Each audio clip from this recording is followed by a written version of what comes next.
갯벌에 고립된 노인에게 구명조끼를 벗어주고 바닷물에 휩쓸려 순직한 고 이재석 경사의 연결식이 오늘 열렸습니다. 국화 앞에 놓인 신발 한 켤레. 유족들은 미처 전하지 못했던 생일 선물로 마지막 길을 배웅했습니다. 또 동료들은 위기를 보면 목숨을 바친다는 고인의 생전 좌우명으로 그를 추모했습니다. 친구는 영도의 바다에서 한 생명을 구하기 위해 몸을 던졌습니다.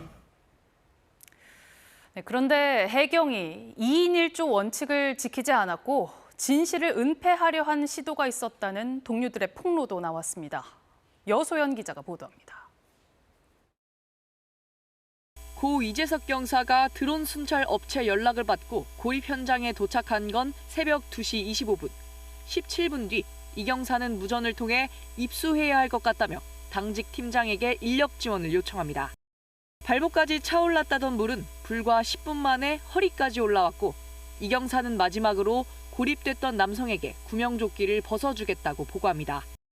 드론의 마지막 모습이 촬영된 새벽 3시 27분까지 1시간 가까이 이 경사는 혼자 구조 활동을 벌였습니다. 이 경사가 당직 팀장과 무전을 주고받던 당시 나머지 팀원 4명은 휴식 시간이었습니다. 연결식을 앞두고 기자회견을 연 동료들은 자신들을 깨웠다면 이 경사를 곧바로 구하러 갔을 거라고 말했습니다. 이들은 실제로 휴게 시간이 끝난 뒤 자신의 차량을 몰고 출동했지만 이미 무전이 끊긴 상태였습니다. 이 상황이 위급한 상황인지 전혀 지시를 받지 못했습니다. 팀장님은 전혀 저희에게 지시 및 상황 전파를 하지 않는 상태입니다. 그러면서 인천 해경서장과 파출소장이 이번 사안에 대해 함구할 것을 지시했다고 폭로했습니다. 고 이재석 경사를 영웅으로 만들어야 한다.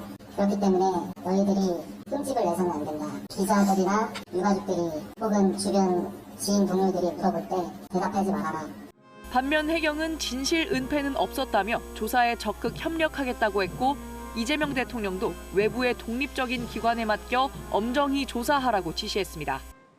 김용진 해양경찰청장은 무거운 책임감을 느낀다며 사의를 표명했습니다. KBS 뉴스 여소연입니다.